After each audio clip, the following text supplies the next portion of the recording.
Bueno, pues buenas tardes. Muchas gracias por acompañarnos en esta tarde de la ya, bueno, del penúltimo día de la Semana de Medio Oriente y Norte de África. Hoy tenemos el gusto de compartirles algunas reflexiones y ponencias en la mesa 8 de Semana, que se llama Combatir la mirada colonial, narrativas de resistencia y sus públicos. En esta mesa nos están acompañando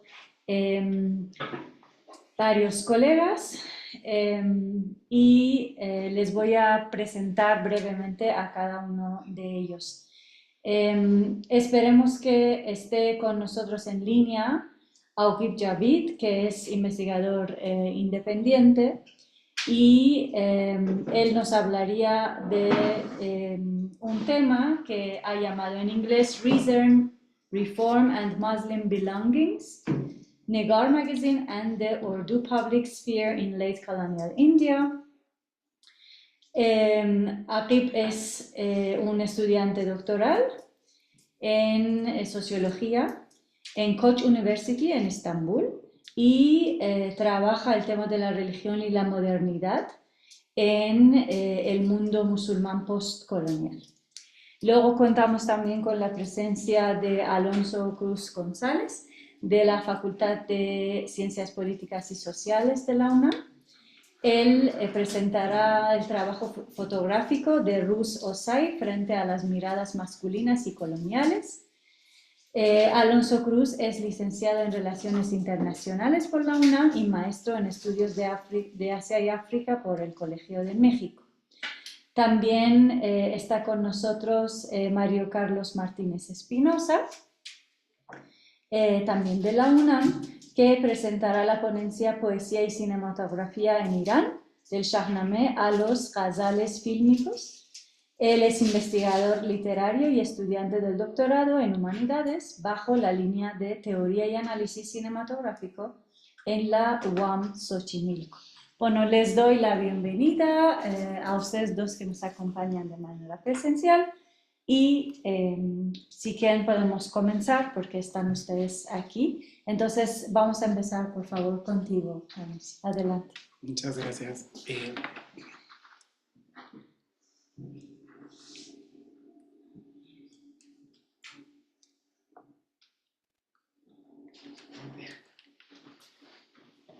Ok, super. Muchísimas gracias, profesora Mohanari. Y también, bueno, quiero agradecer a la doctora Nufret Hernández y a la doctora Camila Pastor que hacen posible este espacio. Y, bueno, también a la maestra Lorena Elizondo, que, bueno, pues ha influido muchísimo en cómo pensé este trabajo. Entonces, bueno, mi trabajo es sobre la producción fotográfica de Ruth Osay, que es una fotógrafa nigeriana que es muy conocida por sus colaboraciones con marcas como Nike, Fenty, que es la misión de lujo de Rihanna, y Miu Miu, entre otras marcas. Entonces es interesante porque ella comenzó a tomar fotografías primero con una BlackBerry de su papá y después con estas cámaras fotográficas desechables, y ella curaba estos primeros álbumes fotográficos un poco para mostrarle su vida en Nigeria a la parte británica de su familia y viceversa. Entonces, ella se define como una Igbo Yorkshire Warrior, un término que nos habla mucho de este carácter transnacional de su producción. Y bueno, su trabajo está fuertemente influenciado por la cultura popular nigeriana, no solamente el cine de Nollywood, sino también otras tradiciones de archivo del cuerpo, como pueden ser grabaciones en eventos sociales, y también, bueno, el uso de fondos, fotografía de estudio, etc. Entonces es muy interesante porque estas decisiones en torno a la pose, la indumentaria y el fondo de las personas que ella retrata, pues están hechas por los sujetos fotografiados, lo cual nos habla de concebir la fotografía de estudio como una negociación constante entre las personas que están ubicadas en ambos lados de la cámara. Entonces es una manera de concebir los retratos también como sí, cómo los deseos y cómo las historias se manifiestan en el resultado final. y cómo este retrato, fotografía de estudio, de alguna manera responde a ciertas formas de ver el continente y quienes viven en él. Ok.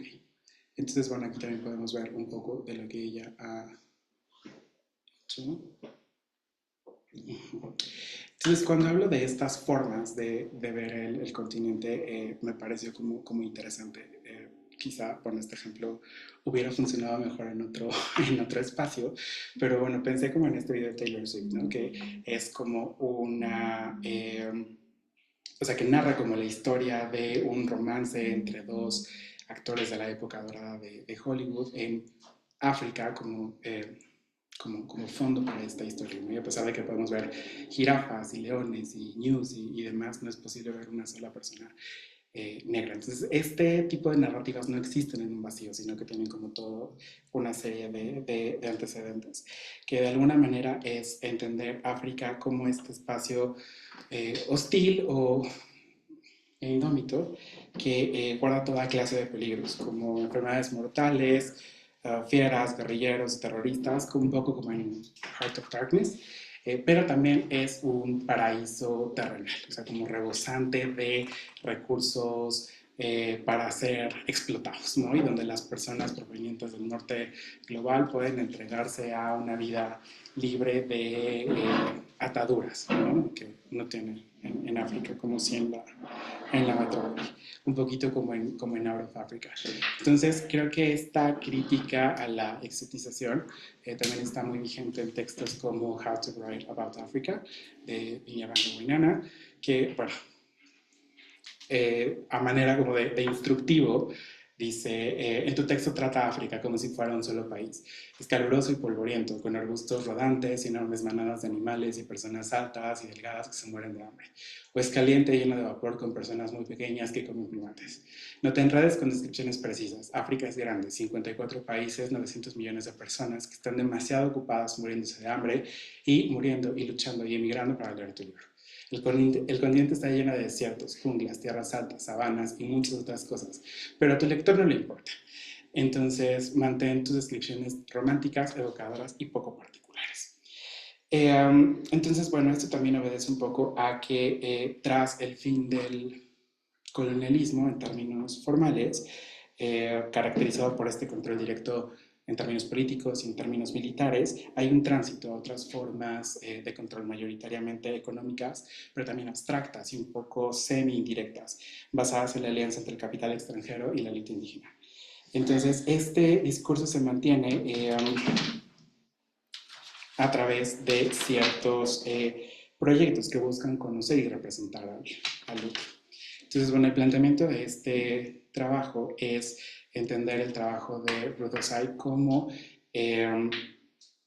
un modo de ver que se opone a las postales racializadas y generalizadas de dolor y catástrofe que buscan dar legitimidad a estos proyectos que a lo largo de la historia han perseguido la explotación del sur global y sus recursos y sus habitantes. Entonces, es un poco desarrollar cómo estas formas de autorrepresentación se contraponen a imágenes de dolor, angustia y vulnerabilidad. Entonces, bueno, en un primer momento tenemos como estas relaciones entre diversas geografías que, bueno, estaban mediadas de forma directa e indirecta, ¿no? Entonces, las audiencias metropolitanas pudieron acceder a estas imágenes en un principio a través de cromolitografías, diapositivas, fotografías y también postales, que fueron posibles gracias a ciertas innovaciones como la cámara fotográfica, ¿no? Y también estas relaciones entre las geografías conectadas por la colonización fueron más allá de la circulación de bienes. También hubo un constante intercambio y consumo de paisajes, culturas, corporalidades, textos, deseos, imágenes y también apegos. Entonces, también es importante problematizar la expansión europea y bueno, cómo estuvo facilitada por ciertos avances tecnológicos, ¿no? En este caso, la cámara fotográfica, pero bueno, eso lo voy a tratar un poquito después. Pero bueno, en este primer momento me interesa problematizar quizá la producción de estas postales, ¿no? Que se producían como fotografías en los dominios coloniales y eran enviadas a la metrópoli como testimonios, ¿no? De esta supuesta superioridad cultural, ¿no? Y es interesante ver un poco cómo la vestimenta o la ausencia de se utilizaba como este marcador de diferencia y cómo este componente erótico quizá de muchos postales servía para poder construir esta diferencia entre nosotros y los otros. Pero bueno, no quisiera detenerme tanto en eso, okay. Pero también problematizar cómo esto se relaciona con ciertas representaciones del continente que lo que buscan es revestir de legitimidad a esta injerencia política y también presencia militar del norte global, ¿no? Y cómo muchas de estas representaciones muy racializadas y muy generizadas de desplazamientos, de violencia y de hambrunas y de conflictos, lo que buscan es no solo trazar o definir estas fronteras entre objetos y sujetos de estos términos como desarrollo, como seguridad, como derechos humanos, ¿no? Que no son estas categorías neutrales, ¿no? Que están como dentro de una campana de cristal, sino que todo el tiempo son apropiadas y debatidas y redefinidas, ¿no? Y también se utilizan como justificaciones para estas intervenciones. Entonces, bueno, tampoco quisiera detenerme mucho en esto porque no es como tanto el punto central de mi trabajo, pero bueno, eso lo podemos ver como en estas películas, ¿no? O sea, como historias en las que estos salvadores blancos ocupan como el centro de las narrativas, mientras que los sujetos racializados son como desplazados hacia los márgenes, ¿no? Por ejemplo, esa imagen es de esta cinta, El jardinero fiel, ¿no? Pero me parece muy interesante cómo es casi una Madonna perfecta. Sí, eso me parece como muy interesante, ¿no? Incluso podemos ver como la cantidad de diálogos que tienen los personajes es como una diferencia abismal, pero quizá me voy un poquito más rápido por acá. Entonces, bueno, esto también tiene que ver un poco con esta idea de explicar toda la violencia que ocurre en el continente africano desde la diferencia cultural, narrarla como bárbara, como algo que no tiene propósito, o sea, no es una violencia revolucionaria, ¿no? Sino que es producto de una irracionalidad. Y bueno, cómo estas narrativas, ¿no? se reproducen en muchísimos espacios, ¿no? Por ejemplo, esta es una campaña de una marca mexicana, pero me pareció súper interesante porque podemos ver a las personas, o sea, digamos como que están en la parte de atrás de la fotografía, parecen casi props, o sea, como parte de la escenografía, ¿no? Y la otra imagen que tienen al lado es como, digo, además de que también una vez más vemos como este motivo de cargar al niño y demás, como la suciedad, o sea, las manchas de polvo quizá también son como estos marcadores de diferencia, eso me pareció súper interesante. Y bueno, también, o sea, por supuesto que se reproduce en otros espacios, ¿no? Como quizá esta idea de narrarse como una persona preocupada por estos asuntos y interesada en ayudar a personas en otro lado del mundo, pues es como parte de construirte como un sujeto atractivo, ¿no? Pero bueno, no quisiera detenerme tanto en eso. Entonces, bueno, también me interesó muchísimo el trabajo de Ruth Osai porque fluctúa mucho entre la fotografía de moda y la fotografía de estudio, que son, digamos, estos géneros un poco subestimados, ¿no? Que son vistos como que carecen de sofisticación artística y técnica, ¿no? Pero en realidad en la fotografía de estudio, ¿no? Pero en la fotografía de moda que tiene como este fin comercial, también podemos ver que tiene una función de registro de estos ideales de género y belleza y cómo van cambiando a través del tiempo. Y en la fotografía de estudio, pues también de manera muy similar podemos ver cómo algunos contextos están siendo debatidos todo el tiempo. Entonces, la historia de la fotografía en el continente es interesante porque se introduce en África muy poco tiempo después de su invención, porque tenía una función pues importante, ¿no? Como en estos diversos proyectos coloniales que se desarrollaron en el continente a lo largo del siglo XIX y XX, y también se inserta en un contexto en el que ya existían representaciones visuales producidas por africanos y por europeos. Entonces, los primeros estudios fotográficos que se fundan en el continente fueron producto del trabajo de sujetos afropolitanos, es decir, tenían como estas conexiones importantes con América y con Europa, también tienen conocimiento de lenguas europeas y fueron, digamos, quienes propiciaron como la expansión de estos primeros estudios en el continente. Y bueno, también favorecieron mucho la formación de cuadros de nuevos fotógrafos. Okay. Por ejemplo, esta fotografía fue tomada por Augustus Washington, que era estadounidense, pero bueno, después fue uno de los primeros, digamos, legisladores en Liberia, etcétera. Pero bueno, no quisiera como detenerme en eso tanto. Entonces, a finales del siglo XIX ya podemos hablar de una consolidación de una cultura cosmopolita de la fotografía que conectaba a diversas poblaciones, sobre todo en la parte central del continente y la costa occidental con el mundo atlántico, y de nuevo había esta participación de los africanos en una conversación global de imágenes característica de la modernidad. Y esto pues ya constituía una contrarréplica a las formas predominantes de representar a los sujetos racializados.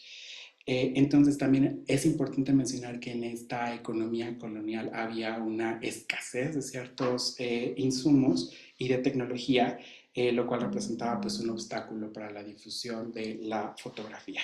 Y bueno, el auge que tuvieron los estudios fue posterior a la Segunda Guerra Mundial, y es aquí cuando tenemos como estos dos momentos de la fotografía de estudio en el continente que marca Richard Vaux en varios de sus trabajos. Entonces, bueno, en este primer momento podemos hablar del establecimiento de regímenes de visualidad en el continente patrocinados por los estados coloniales, particularmente por dos formas de retrato que eran las fotografías de identificación, como las conocemos hasta ahora, y las fotografías, los retratos de familia. Entonces, estas fotografías de identificación de alguna manera favorecían o son testimonio de la participación en las instituciones del Estado colonial, como podían ser escuelas, hospitales, prisiones, etcétera. Y también estos retratos de familia que de alguna manera reproducían estos ideales europeos de género y de familia. No sé, esta fotografía que pensamos de una familia, ¿no?, de padre, madre, hijas, hijos, pues no solo nos habla, digamos, de la centralidad de la familia nuclear, ¿no? Pensamos que en África, bueno, era un continente en el que había otras formas de pensar la familia, sino también que reproduce estas jerarquías, ¿no? Y bueno, y el segundo momento de la fotografía colonial en el continente tiene que ver un poco con cómo salir de la visualidad colonial y estos retratos que se toman fuera de los estudios, también que las fotografías se vuelven más asequibles y también que se retratan escenas más cotidianas y con los círculos, con sujetos que son relevantes para la persona que está siendo retratada, que no necesariamente tiene que ser su familia nuclear. Y bueno, posteriormente también, o sea, con las independencias y un poco con esta lógica de redistribución, las fotografías se vuelven mucho más accesibles para todas las personas. Entonces esto permite que sean curadas en álbumes fotográficos, o sea, que sean archivadas. Y también que, bueno, que la autorrepresentación está como al alcance de muchas más personas. Bueno, quizá un poco por tiempo ya voy avanzando. Entonces, bueno, me interesaba como problematizar ciertos ejemplos del trabajo de Rudolf Say, como de diversas series. Entonces, por ejemplo, en este primer ejemplo, no sé si ustedes pueden ver como el carrito que está al fondo. O sea, me parece que es un comentario muy interesante sobre la maternidad. O sea, digamos, todo en esta fotografía está perfectamente planeado, pero ¿por qué dejar el carrito de fondo? Entonces también creo que tiene muchísimo que ver con ciertos debates en torno a campañas de decencia e institucionalización de códigos de vestimenta, que bueno, tienen una larga historia en el continente africano y sobre todo por intentos coloniales por modernizar las mentes y los cuerpos africanos. Entonces, no es como del todo extraño que en ciertos momentos de crisis económica y política y social surjan estas iniciativas por regular la vestimenta femenina que es considerada indecente, por ejemplo, las faldas muy cortas, los escotes pronunciados, etcétera. Y es un poco interesante ver cómo uno de los principales argumentos para regular esto sea apelar a un pasado precolonial, ¿no? En el que quienes movilizan esta idea afirman que las mujeres eran más obedientes y demás, ¿no? Cosa que, bueno, sabemos que no es. O sea, que además de ser problemática esta idea de lo africano y lo precolonial, pues bueno, la historia nos indica que no necesariamente era así. Bueno, en este segundo ejemplo, que es de una campaña que ella hizo para Kenzo, que tiene como título una expresión igbo que se puede traducir a la unión hace la fuerza, o sea, me interesó mucho porque, bueno, las personas que ustedes ven no son modelos profesionales ni mucho menos, sino que son personas jóvenes que fueron, no sé, se encontraron en las escuelas y las iglesias y los mercados y les invitaron a posar. Entonces, me parece relevante por dos cuestiones. La primera es una, bueno, esta banda que ustedes ven, ¿no? Que tiene como si fueran concursantes de un concurso de belleza, creo que tiene que ver muchísimo con una tradición que existe en Nigeria de celebrar concursos de belleza. Es uno de los países que más tiene ese tipo de competencias al año y que, bueno, en realidad los podemos pensar como estos espacios en los que se premia un modelo particular de feminidad. Entonces, también es un poco incorrecto afirmar que se trata de burdas copias de modelos occidentales, pero también es importante ver cómo estas competencias se vinculan con proyectos políticos particulares y cómo los valores de una comunidad se ponen en el centro del escenario del certamen y son ratificados por la concursante ganadora. Pero también estos valores terminan siendo como siendo más públicos, ¿no? Para ser debatidos y contestados. Y bueno, también un poco con esta idea de juventud, no necesariamente como una categoría cronológica o biológica, ¿no? Sino que tiene que ver con cómo se disputa el poder al interior de las sociedades y cómo, si bien o sea, poder seguir estos modelos muy estrictos de género podría parecer problemático, también estos concursos representan ciertas ventanas de agencia para mujeres jóvenes, ¿no? Que les permite insertarse en redes de mecenazgo o adquirir ciertas formas de capital, por ejemplo, visibilidad, autoridad, en contextos muy gerontocráticos y muy patriarcales.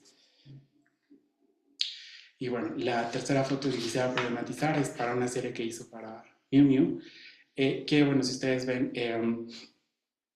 es interesante ver cómo parece la portada de un DVD, pero bueno, nos habla mucho de los orígenes de Nollywood, que bueno, tras la crisis más grave que sufrió la autoridad de televisión nigeriana, muchos productores, guionistas, camarógrafos, actores se quedan sin trabajo y pues ellos representan las bases de la industria de Nollywood. Entonces las primeras cintas que empezaron a circular pues, estaban primero en formato VHS, después en formato de DVD. Y también es interesante porque digamos, al igual que en muchas otras industrias cinematográficas, en Nollywood hay pocas mujeres. Crecientemente hay más directoras y es relevante ver cómo eso cambia las historias que son contadas. Es decir, ya se está transitando a dejar como estos modelos muy iniciales de la industria en los que las mujeres eran retratadas como personajes pues sí, como interesados, como ingenuos, como que solo tenía su capital erótico. Y bueno, pues ya se ha transitado como a otras historias. Bueno, ya no quisiera como detenerme más en eso por cuestiones de tiempo. Entonces, bueno, a manera de conclusión, creo que puedo mencionar que es relevante ver cómo el trabajo de estos fabricantes de imágenes es consumido en museos, galerías, revistas y plataformas en Internet por una audiencia que ve reflejada su realidad en estas historias. y bueno, cómo el cultivo de estos espacios obedece un poco a una exclusión histórica de las artes y de la moda, que son campos que no son neutrales, sino que están vinculados a proyectos políticos específicos. Y que, bueno, también el trabajo de Ruth Osai representa una contestación a formas de ver que exotizan y reducen las culturas a elementos materiales que pueden ser consumidos.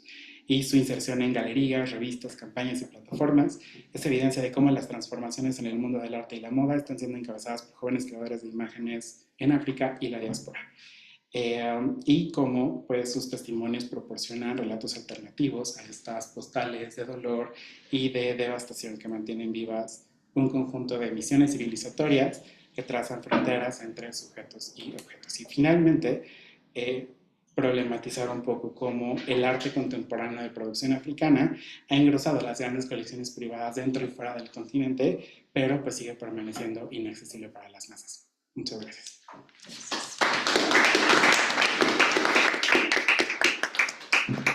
Muchas gracias, Alonso. Y ahora doy la palabra a Mario. Por favor, adelante y bienvenido. Gracias. ¿Me pasa? Gracias. Bueno, antes de empezar, nada más un detallito. Ahí en el programa había un error. Decía que yo soy de la UNAM y no, soy de la UAM, de UAM Xochimilco.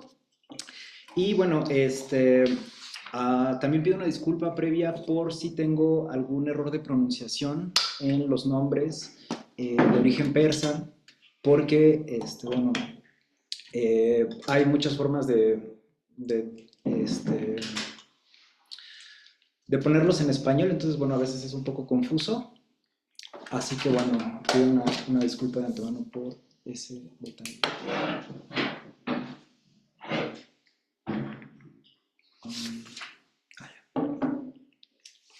Creo que no funciona.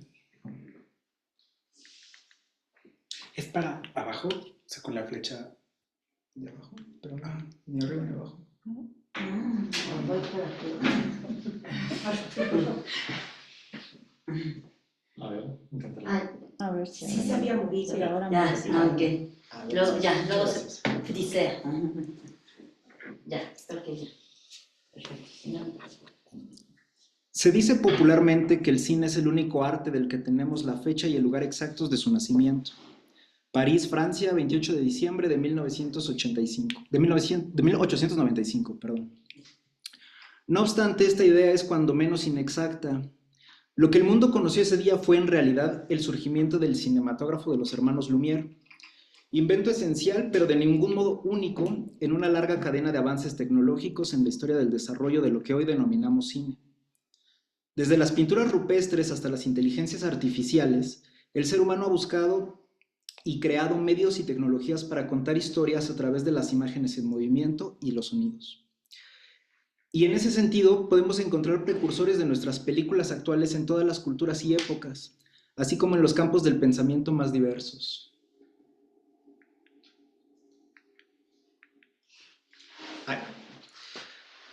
Uno de los ejemplos más antiguos está en este cáliz persa hallado en una zona arqueológica de Baluchistán.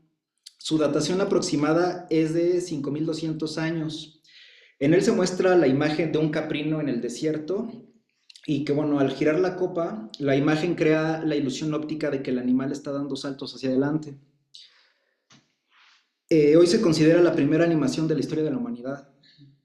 Otra copa, pero esta vez mitológica, habrá de prefigurar al cine en las leyendas persas, la célebre copa de Yamshid, instrumento fantástico de adivinación en donde los reyes del antiguo Irán podían observar todo el universo. En su interior se reflejaban imágenes del mundo natural y del mundo divino como en una pantalla de cine. Dicho artefacto será un referente poético fundamental para los escritores más ilustres de la época dorada persa. El historiador del arte Hans Belting, en su libro Florencia y Bagdad, una historia de la mirada entre Oriente y Occidente, afirma que también podemos hallar narraciones a través de imágenes en las alfombras persas, en las ilustraciones en miniatura que adornan los libros incunables y en los decorados arquitectónicos de los palacios de las antiguas dinastías. Por su parte, la civilización islámica, al abrevar del conocimiento antiguo de los chinos, los egipcios y los griegos, desarrollará inventos precinematográficos tan importantes como la cámara oscura de Ibn Yunus, los tratados de óptica del científico Ibn al-Hassan y la caligrafía como una forma de arte visual textual. Todo esto, arraigado y mezclado profundamente en la idiosincrasia iraní, tendrá su corolario en el arte precinematográfico por excelencia, que es la poesía. Veamos, por ejemplo, el caso de esta Rubaiyat, poema de 4 versos de Omar Khayyam, en donde describe una linterna mágica de imágenes en movimiento como metáfora de la existencia. Igual que una linterna mágica es esta rueda en torno de la cual vamos girando. La lámpara es el sol, el mundo la pantalla, nosotros las imágenes que pasan y se esfuman. Por su parte, el poeta Hafez cultivó en sus gazales estructuras poéticas hechas a partir de 4 versos pareados que llevan un final autorreferencial, una serie de imágenes herméticas construidas alrededor de la óptica y la mirada. En el trayecto de los versos, del lugar y tiempo observa el paso, que este niño de una noche recorre el camino de 100 años, observa aquel ojo eterno que a la seta atrapa y al que persigue una caravana de magia. Pero los poetas de la antigüedad no solo prefiguraron el arte cinematográfico, también establecieron los temas que abordarían los futuros directores en sus tramas, influyeron en el estilo y en la forma de estructurar las cintas. Ejemplo de esto es el poeta Nezamí, que compuso la versión más alabada de la trágica historia de Leila y Majnun, obra de amor desdichada similar a los europeos Tristán y Isolda o a Romeo y Julieta, que fue alabada por Giacomo Puccini, Italo Calvino y Lord Byron. Leila y Majnun es uno de los pilares para el cine trágico amoroso en Irán. En 1997, el director Dariush Merhui dirigirá su película titulada Leila, en donde describe un amor imposible y trágico como el de la leyenda de Nezamí, pero adaptado a la modernidad y de manera completamente realista, al tiempo que establece una crítica al maltrato que sufren las mujeres infértiles en los entornos conservadores. La película, a pesar de ser una obra completamente independiente, sigue manteniendo un nexo con su antecedente poético primigenio.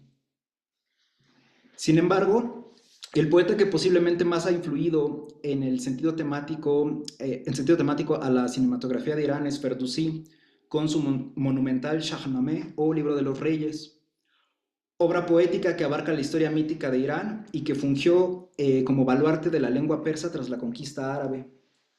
Esta pieza literaria, para los países de la región, equivale en importancia cultural lo que el Mahabharata y el Ramayana a la India, la Ilíada y la Odisea a Europa, o, en el contexto de México, a la historia general de las cosas de la Nueva España de Fray Bernardino de Sahagún.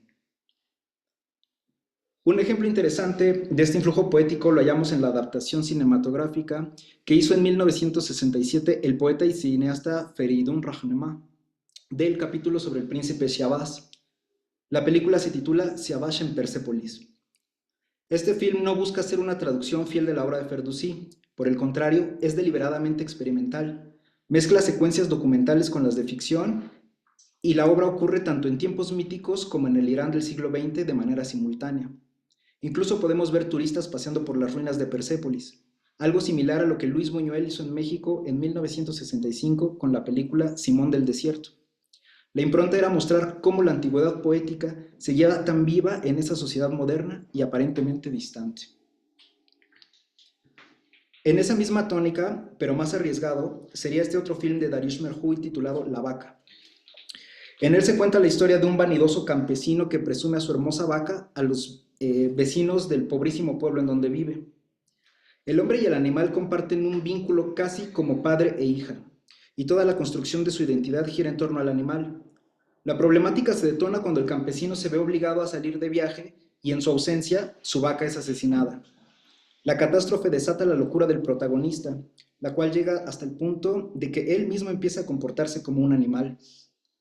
Aunque no es una adaptación directa de Ferdowsi, sino de una novela de Gholam Hossein Saeri, la imagen de la vaca sí hace referencia al Shahnameh, pues uno de los emblemas del Irán mítico es la vaca mágica Barmayé, quien amamanta al gran héroe libertador Fereidún. Este héroe fabricará un mazo de guerra con el cráneo de la vaca y lo empleará para derrotar al demonio Sahak, que se ha apoderado del trono de Irán. Más adelante en el libro, las futuras dinastías emplearán las armas iguales en sus ejércitos en homenaje a Fereidún. En la película, el referente de nuevo se traslada al plano realista y contemporáneo, despojado de fantasía y cargado de crítica social. La vaca fue asesinada y el hombre que tanto la amaba ha perdido la brújula de la razón, metáfora de una sociedad que ha perdido su cultura. Para Dariush Merhui, el cine es un paso natural en la evolución de la poesía.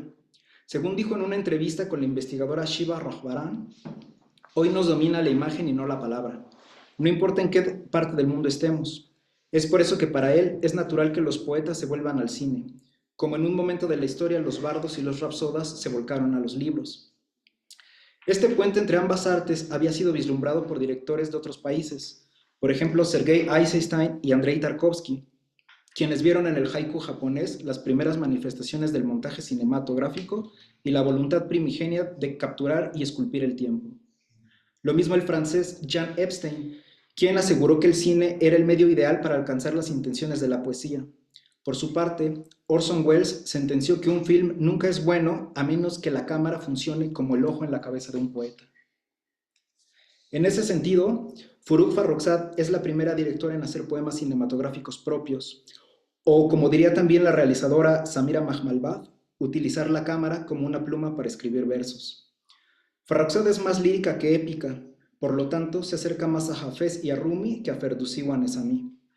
Su campo fue el documental y no la ficción. Un solo film titulado La casa es negra bastó para consagrarla. La estructura de la cinta no es lógico-cronológica, como suelen ser las historias occidentales de organización aristotélica. Presenta una estructura inconexa y metafórica que recuerda a los dísticos que se emplean para componer los ghazales de Hafez.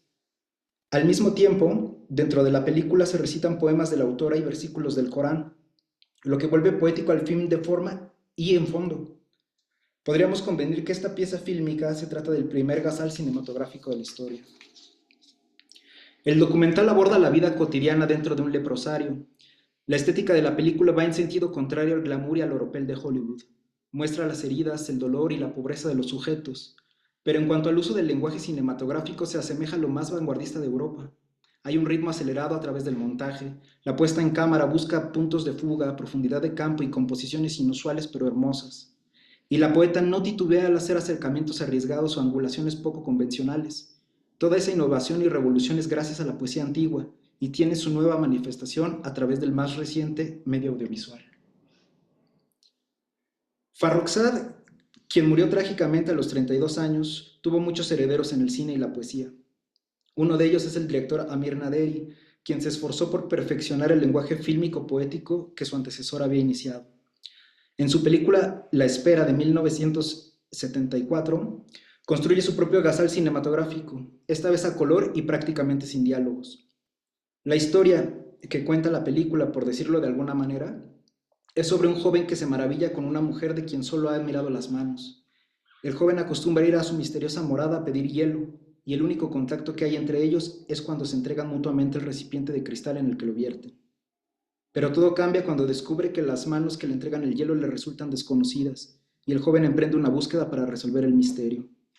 La película incorpora juegos de luces y sombras, paisajes del Golfo Pérsico y exteriores que no habían sido aprovechados hasta entonces.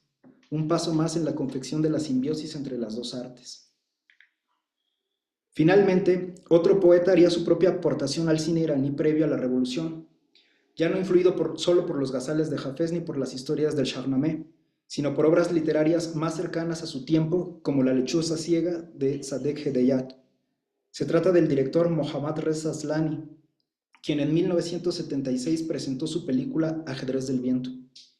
Esta cinta narra la historia de una familia aristocrática que entra en conflicto por una herencia, y tanto los miembros principales como los distintos criados y la servidumbre empiezan a pelear por sus intereses egoístas. Se cometen traiciones, engaños, asesinatos y mentiras. La película, reflejo del opresivo ambiente dictatorial, fue elogiada por Satyajit Ray y ganó reconocimiento en el extranjero, aunque pasó desapercibida para gran parte del mundo occidental. Con una puesta en escena impecable, la composición de sus encuadres nos recuerda la belleza geométrica de los films de Stanley Kubrick, pero las intrigas, la tensión y los conflictos son más oscuros que los de las películas de Alfred Hitchcock. Esta cinta se creía perdida, por los distintos gobiernos censuraron la obra y confiscaron las latas. Pero hace poco apareció una copia íntegra en un mercado de objetos de segunda mano de Teherán, y Martin Scorsese pudo restaurarla con su fundación World Cinema Project. Hoy en día se puede ver subtitulada al español en internet.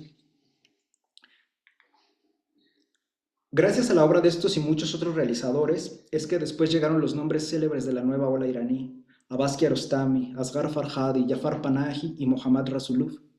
Películas como Los niños del cielo de Majid Mahidi o Las tortugas pueden volar del kurdo Bahman Gobadi tienen sus bases culturales en estos autores. Y no podríamos hablar de directoras como Marzieh Mishkini, Rakshan Bani Etemad o Tamineh Milani sin tener en cuenta las barreras que primero rompió Furugh Farrokhzad. Y a su vez, todos ellos son herederos de un gran cúmulo de sabiduría almacenada tras siglos de poesía, leyendas y epopeyas. Ver cine de Medio Oriente hoy es más necesario que nunca. Por un lado, nos ayuda a derribar los estereotipos racistas que ha edificado el orientalismo de Europa.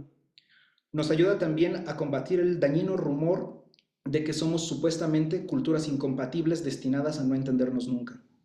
Y es un antídoto a las propagandas islamofóbicas que el sionismo genocida pretende imponer a través de los medios de comunicación que controla.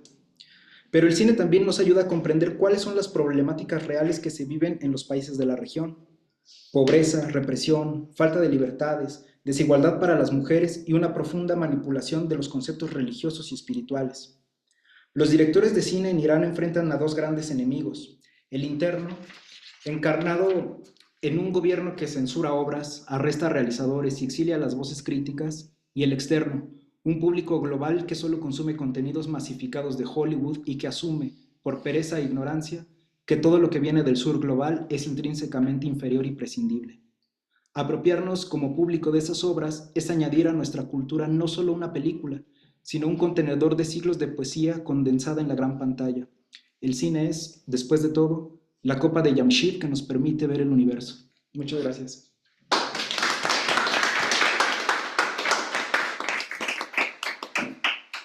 Gracias, Mario. Creo que nuestro otro participante no ha venido, no se ha conectado. Entonces, tenemos tiempo para abrir aquí a preguntas y comentarios. Les invito a que participen si quieren.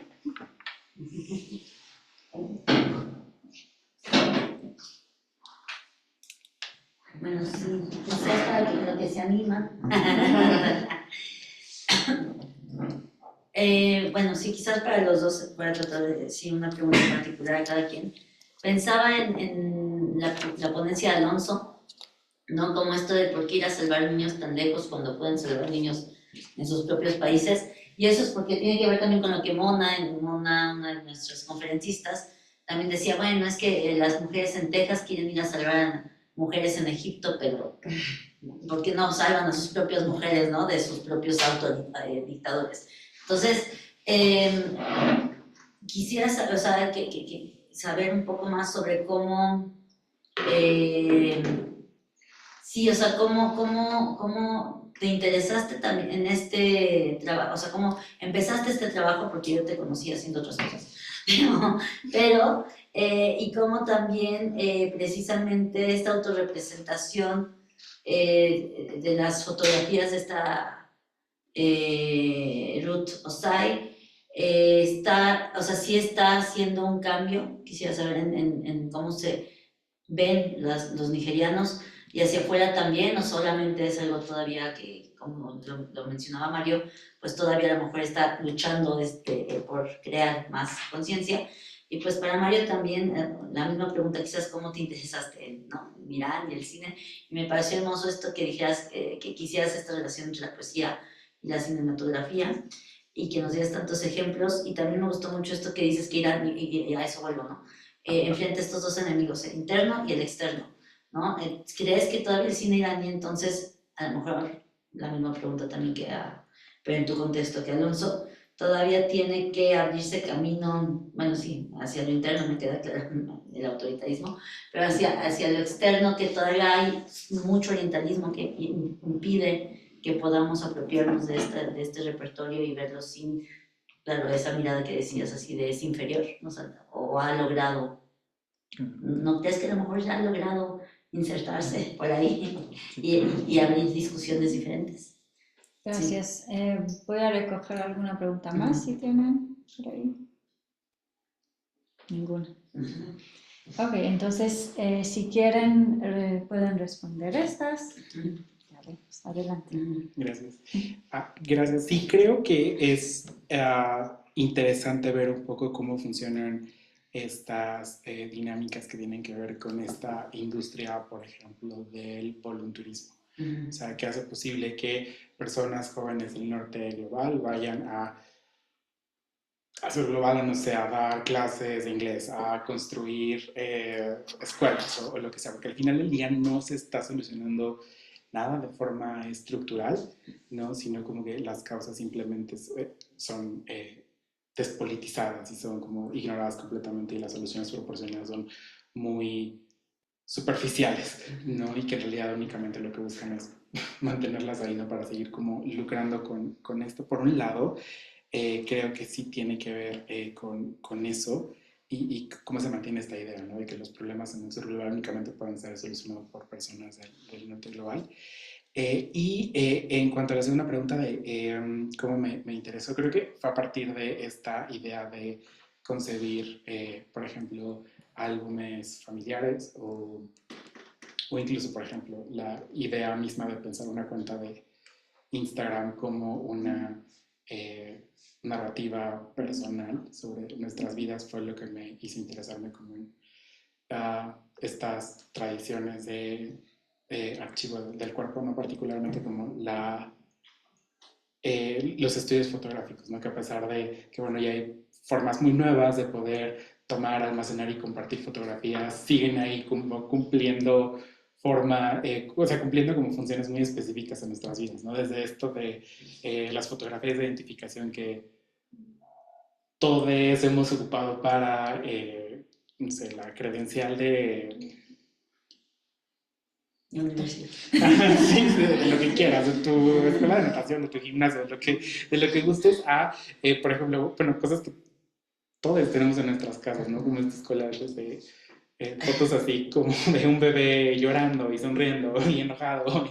Y entonces todo eso me pareció como muy interesante, o sea, cómo sigue manteniéndose el estudio fotográfico como este espacio para la reproducción estética, ¿no? Y las funciones sociales que tiene. Y la tercera pregunta, sí, creo que tiene que ver, o sea, en el caso particular de Nigeria, creo que se está viviendo como esta época dorada de sus múltiples industrias creativas y creo que ya es como más frecuente, ¿no? O sea, como poder consumir quizá como cine, literatura, música, exacto. Entonces eso me parece también como relevante tomar en cuenta, o sea, como es una cuestión digamos que sí obedece, ¿no? Como a es que no quiero decir surgimiento, sino como un auge que están teniendo como todas estas galerías y digamos espacios que surgieron a partir de esta exclusión histórica. Gracias. Bueno, yo creo que definitivamente pues el cine iraní ha despuntado muchísimo de lo que era, eh, digamos, antes de la revolución a lo que es hoy. Ya hoy tenemos, por ejemplo, a Jafar Panahi que ganó la Palma de Oro en el Festival de Cannes y posiblemente se lleve el Oscar en la siguiente entrega. Ya Asghar Farhadi lleva 2 Oscars, Kiarostami ganó también su Palma de Oro. En fin, o sea, ya hay un reconocimiento, al menos de esa parte, digamos, de las élites intelectuales de Europa y de cierta medida de Estados Unidos, que pues ya reconocen el valor de esas obras, ¿no? Donde creo que todavía hace muchísima falta es en América Latina, y bueno, en el caso de México, sí es muy severo, ¿no? El atraso que tenemos con respecto de otros países en nuestro estudio y análisis de la cinematografía iraní. No sé si alguno ha visto alguna de estas películas que yo mostré. No, a mí me llamó la atención que era la de la Casa Negra, creo. Sí. No, no era esa, otra. No, Leila. Leila. Se me antojó verla, pero además decía, o sea, sí decía el póster ahí, con la actriz de una separación. Ah, Esa sí. yo la vi. Le dije, bueno, qué buena manera de anunciarlo, porque por lo menos dices, ya conozco a la actriz, ¿no? Entonces, Claro. bueno, para alguien que no tiene tanto, ¿no? Está bien. Sí, claro, y unas apariciones con la que gana el Oscar. O sea, Y es bastante conocida esa, sí. sí, sin duda. Pero bueno, de todas las películas que yo mencioné, hasta donde yo tengo entendido, ninguna se ha exhibido en salas en México. Ninguna, o sea, eso es una cosa muy, muy triste. También hay unas que creo que ni siquiera están subtituladas, la de Siavash en Persepolis. Yo la vi ahí con subtítulos en francés, en fin. Sí hay una carencia todavía muy severa en ese rubro. Y bueno, la manera en la que yo me involucré con esta área, digamos, de la cinematografía. A mí siempre me gustó el cine desde adolescente. Y me acuerdo que en el canal 22 pasaban una serie documental que se llamaba La historia del cine, una odisea, que narraba Julio Bracho. Y hay un capítulo dedicado al cine iraní. Y en ese capítulo hablan pues, de Farrokhzad y de Kiarostami y de Mohsen Mahmalbaf. Y ahí hay una pequeña entrevista a una directora que se llama Samira Mahmalbaf. Y a mí me impresionó muchísimo porque era una mujer guapísima, muy joven, que hablaba como siempre usando metáforas, ¿no? Con un inglés con acento muy marcado, pero muy perfecto a la vez, ¿no? Entonces, fue como muy deslumbrante para mí saber que eso existía. Y bueno, eran las épocas del DVD. Y pues me fue haciendo ahí de las joyas que luego te encuentras en DVD, ¿no? Cosas que uno ni siquiera sabe que existen y ahí te las encontrabas. Y vi sus películas que ella fue a hacer a Afganistán, ¿no? El caballo de dos piernas, por ejemplo. Y de ahí, pues bueno, me fui interesando hasta que, bueno, yo de origen estudié literatura. Entonces, pues bueno, fue también maravilloso descubrir que es un cine profundamente vinculado con la poesía. Y bueno, pues ahí como que se dio la cuña perfecta para mis intereses. Gracias. Yo tengo una pregunta. Pues muchas gracias a ambos, son temas muy interesantes. Bueno, primero para Alonso, me parece muy pertinente esta relación que tú haces sobre bueno, primero esta crítica a la fotografía, ¿no? Porque yo concuerdo contigo, ¿no? Con cómo esta representación, más allá de sí representar, demostrar, pues también es productiva, ¿no? En un sentido como muy heideggeriano, ¿no? Entonces, sí, o sea, yo te pregunto a ti como pensando, ¿no? La fotografía como a partir de esta representación que es atravesada por muchísimas estructuras de poder, de racismo, también de género, ¿no? ¿Cómo tú podrías repensar, ¿no? La fotografía como este espacio como de disputa, ¿no? De esta representación, ¿cómo tú crees que, bueno, Nigeria en este caso, pero bueno, tú que te especializaste en África, ¿no? ¿Cómo la región podría darle la vuelta a esa representación y, digamos, apropiarse, ¿no? Un poco de ese canal y representarse, ¿no? Ellos mismos de manera como propia, ¿no? Y bueno, para Mario, también muchas gracias. Creo que sí es muy pertinente como traer todos estos análisis, no nada más de la fotografía, ¿no? Sino del cine, ¿no? De la literatura. Y bueno, sobre todo, es algo que hemos estado discutiendo, bueno, que discutimos un poco ahorita que habíamos estado como haciendo un recorrido histórico de la semana, específicamente, ¿no? Con todos estos ciclos de cine que se habían realizado en la semana, ¿no? Y creo que más allá, bueno, quizá un poco preguntarte a ti, porque más allá de garantizar, ¿no? Que se traigan, que se establezcan como más vínculos directos para que se traiga más cine iraní, más, o sea, que se proyecten más ese tipo de películas de esos espacios. Sí me parece que también hay un tema con la recepción, ¿no? O sea, el hecho de que cómo tú garantizarías, esa es una opinión que, bueno, me gustaría que compartieras, cómo tú garantizarías que tu público percibiera estas películas de una forma no orientalista, ¿no? O sea, creo que no basta con la simple proyección y la simple distribución, sino cómo, digamos, desmantelar, ¿no? Como todas esos imaginarios que quizá no dependen de esa apertura, ¿no? Sino también hay muchísimas estructuras que por el mismo, o sea, por el simple hecho, ¿no?, de estar en México ya nos atraviesa un orientalismo muy profundo, ¿no?, que quizá el propio, bueno, desde estos puntos de enunciación no, de cierta manera, ¿no? Entonces, no sé si me di a entender, Sí. pero bueno, sí, solo eso, gracias. Adelante. Sí, bueno, yo tengo una pregunta para, bueno, realmente no sé si son dos o una pregunta doble, pero bueno, en tu presentación nos diste un muy buen recorrido, creo yo, sobre cómo la literatura, sobre todo la clásica, ha influido en el cine de ahora, ¿no? Porque precisamente nos hablabas de Luciani, de Perdussy, de Hafez, por ejemplo, ¿no? Y hacia el final mencionabas un poco que ya algunos autores han empezado a tomar también a sus, no sé si contemporáneos, pero por lo menos a también literatos más cercanos, ¿no? A mí me gustaría saber justo si tienes una idea sobre cómo quizá el cine en las últimas décadas ha retomado sobre todo estos autores pues más contemporáneos, ¿no? Que también, pues a mí lo que me ha enseñado mucho Shokhu, por ejemplo, es que la tradición persa o iraní es muy autorreferencial, ¿no? Son como que le encanta recordarse a sí misma, por así decirlo. Entonces es muy posible que los contemporáneos hablen de esos mismos o como que retomen, reescriban y recuenten estos mismos, estas mismas historias de alguna u otra manera, ¿no? Pero bueno, eso me gustaría saberlo y también quizá un poco como por la misma línea.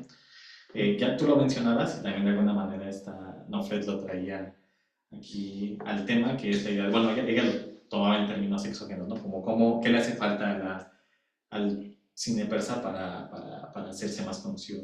Yo lo que preguntaría es más bien cómo al interior de la misma sociedad o al interior del mismo país, cómo les sirven estos símbolos literarios o retomar estas figuras literarias precisamente para hacer un cine de resistencia de alguna manera, ¿no? De nuevo, o sea, volviendo a lo que me ha enseñado Shekhu, pues yo sé que una figura muy importante es como Kaabe, por ejemplo, es como esta figura que representa al pueblo y así, ¿no?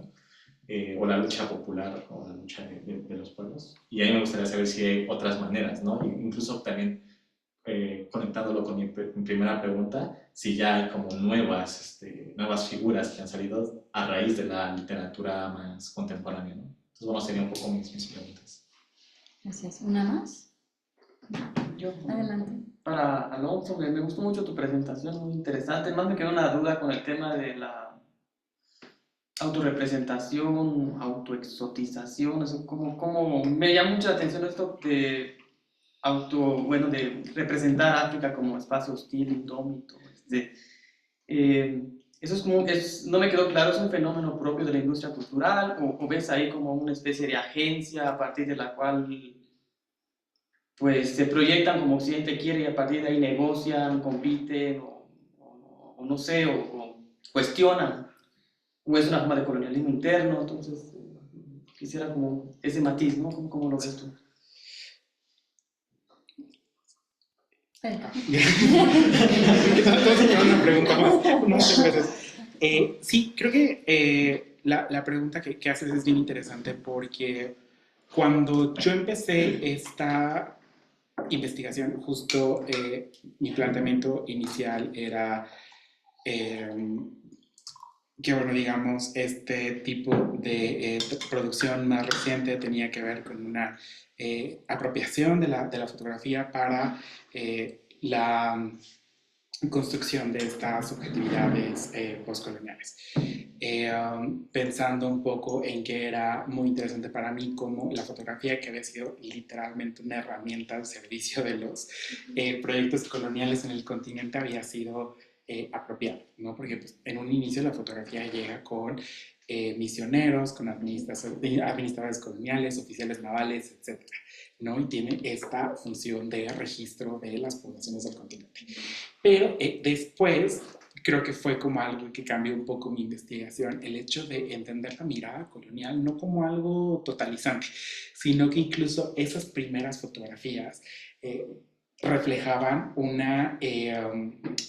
digamos, como una ventana, ¿no? Para poder entender la historia de la persona fotografiada, ¿no? Entender esos contextos. Y creo que ahí es donde me parece que sí conviene concebirla de esa manera, o sea, como algo que todo el tiempo está siendo debatido y contestado, ¿no? No como algo que no tiene forma de ser interpelado, ¿no? Creo que eso me parece muy interesante.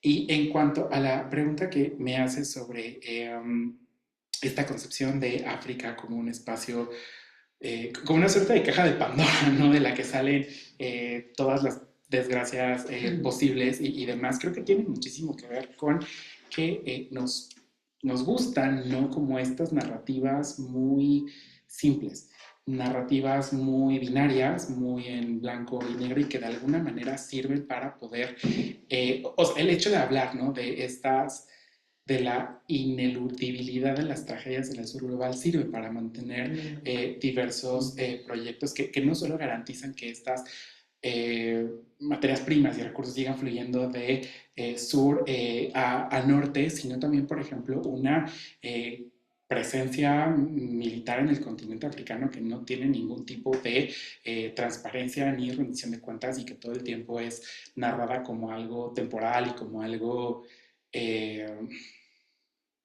no sé cómo decirlo, como esta estrategia de Lily Pad de Estados Unidos en la región, ¿no? Que son bases militares muy fáciles de moverse y de ser desplegadas en diversas ubicaciones, ¿no? Y creo que eso tiene que ver con, digamos, esta creciente esta estrategia de seguridad en el continente, pero también, por ejemplo, con una creciente securitización sobre la movilidad humana que va de África hacia Europa. Creo que también tiene muchísimo que ver con eso, ¿no? Entonces, este tipo de narrativas creo que facilitan mucho darle legitimidad a estos diversos proyectos pues, neocoloniales. Gracias, Sandra. Bueno, respondiendo a la pregunta de cómo fomentar una lectura de estas películas lejana a ese orientalismo que ya tenemos muy arraigado en México, pues la verdad es que, bueno, no hay una manera única, ¿no? Creo que combatir el orientalismo pasa por muchos rubros, pasa por la educación, pasa por los medios de comunicación, pasa también pues, por el contacto, ¿no? Real con personas de todo el mundo. El cine es solamente un factor más, ¿no? Es muy, muy complejo ese tema. Pero bueno, lo que a mí se me ocurre es, primero que nada, ahí hay un género dentro del cine que es muy importante, que es el documental. El documental es una mirada que se toma en principio como verdadera, o que lo que estamos viendo es la realidad, y a partir de ahí ya tenemos un primer contraste con el orientalismo, que es lo opuesto, ¿no? El orientalismo es una ficcionalización de una realidad.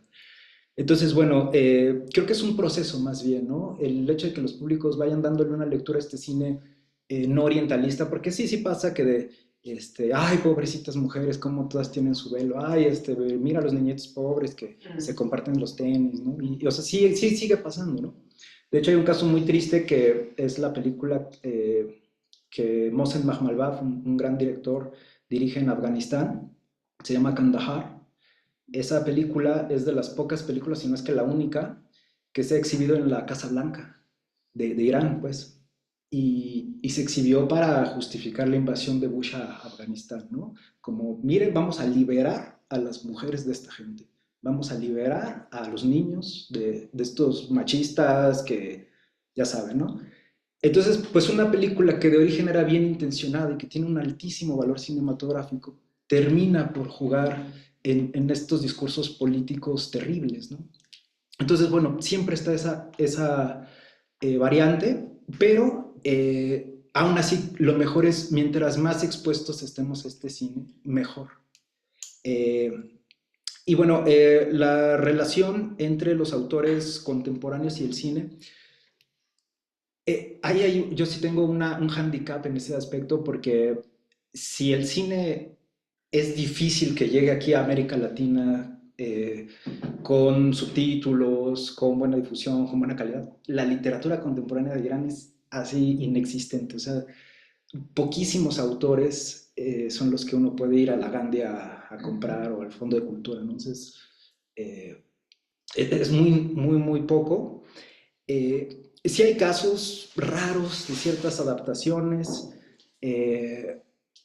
Pero la verdad es que ahí también se ha preguntado mucho ese tema, porque ¿por qué no hay un Ferdusi hoy en día? ¿Por qué no hay un Khayyam o un Attar contemporáneos? ¿Dónde están? ¿Dónde está el emblema lingüístico del Farsi, ¿no?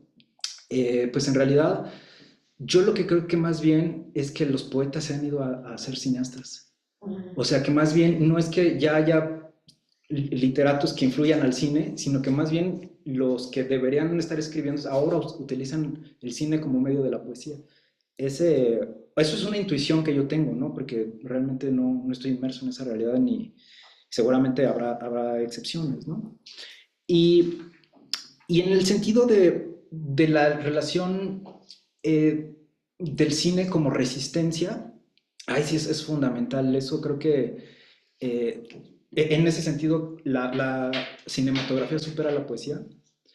Si uno piensa en todas las dictaduras, del corte que sean, de izquierda, de derecha, religiosas, ateas, orientales, occidentales, todas encarcelan poetas, ¿no? Absolutamente todas. O sea, no hay caso que no. Con el cine pasa algo parecido. La diferencia es que un libro de poesía, pues realmente casi nadie lo lee, ¿no? O sea, si nosotros pensamos cuántos poemarios leemos al año, pues son poquitos, ¿no? En cambio, ¿cuántas películas vemos? Muchísimas más, ¿no? El cine tiene una proyección mediática muchísimo más amplia, y además este cine que es tan bueno, que tiene tanta calidad y que es tan creativo, genera un impacto emocional inmediato, ¿no? En las grandes masas, y que además, bueno, no tiene la barrera del idioma. Ponerse a traducir el Shahnameh, o sea, pues es una tarea de por vida, pero en cambio subtitular una película, pues es algo que alguien pues en un par de meses puede hacer dignamente, ¿no? Entonces, bueno, en ese sentido el cine sí es una herramienta muchísimo más importante para la resistencia dentro y fuera de Irán. También por eso tantos exiliados lo han utilizado, como Marjane Satrapi en Persépolis, ¿no? Gracias. ¿Tienen alguna otra pregunta o comentario? Pues yo quisiera también preguntarles alguna cosa. Alonso, es interesante ver en los ejemplos que tú nos muestras cómo los intentos de esta artista de suprimir la mirada colonial acaban por estilizar y fetichizar la imagen de los africanos, finalmente.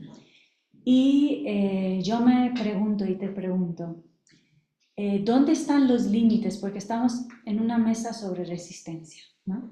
Entonces, ¿dónde están los límites de una resistencia que sale del colonialismo y cae en capitalismo, por ejemplo, o que tiene como referente de modernidad, de libertad, como nos has dicho, incluso de disidencia al mundo occidental? Y esto es una crítica también que a muchos otros artistas se les ha hecho. Por ejemplo, un caso muy conocido para mí al menos es el caso de una cineasta y fotógrafa iraní que se llama Shirin Nishad, seguramente habrás escuchado de ella. Por ejemplo, toda la crítica que ella recibe porque intenta mostrar una imagen bella, por ejemplo, de mujeres llevando el velo. Entonces siempre está la pregunta, ¿hasta qué punto esto está combatiendo un discurso impuesto? ¿Y hasta qué punto es insertarse en un mercado occidental, en una corriente o en un canon de pensamiento occidental para poderse meter, para poder vender como artista, para poder conectarse con ese otro mundo, ¿no?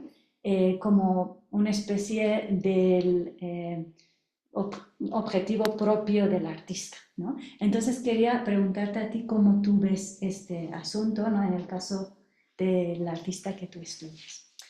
Y para ti, Mario, tengo muchas preguntas,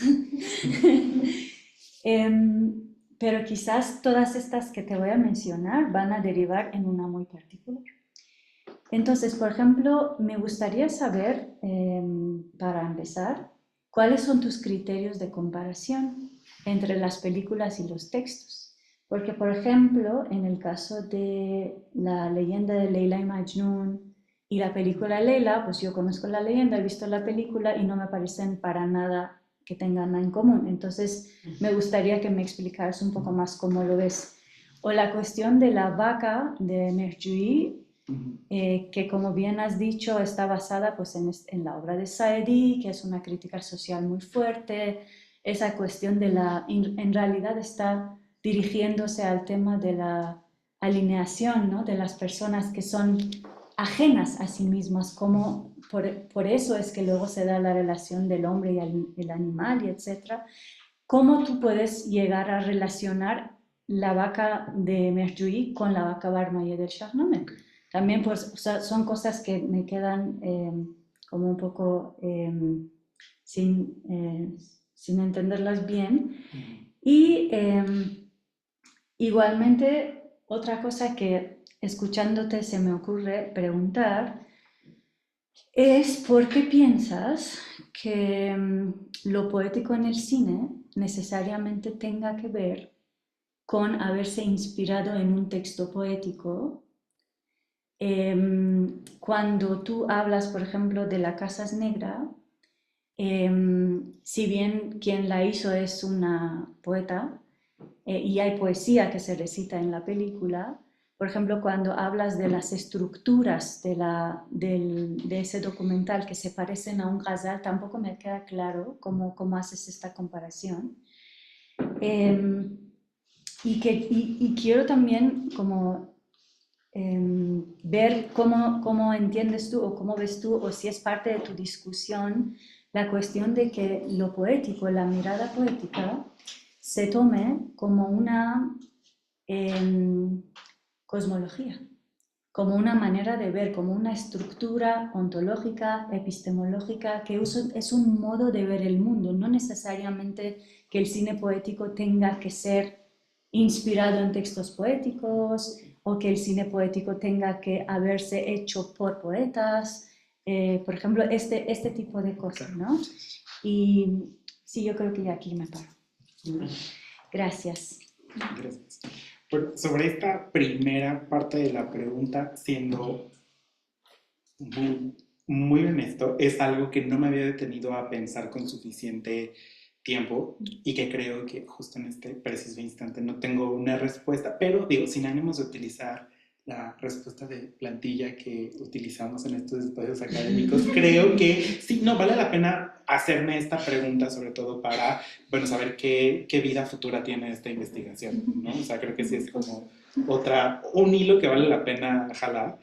Eso por un lado. Y por el segundo, creo que también tiene que ver muchísimo con esto que planteaba a manera de conclusión de, bueno, o sea, cómo este arte contemporáneo, incluida la fotografía de producción africana, termina nutriendo estos museos y estas galerías privadas, usualmente, no solo dentro del continente, sino también afuera, ¿no? Entonces, como de alguna manera es curioso cómo estos patrones, ¿no? Que estas, o sea, por ejemplo, pensemos en bronces de Benín y demás artefactos y arte africano que termina en el Museo Británico, en otros museos en ciudades de Europa, pues ese patrón sigue intacto realmente, ¿no? Y cómo es arte que permanece como muy cerrado para muchos públicos. Creo que eso vale la pena que se problematice bastante dentro de la investigación.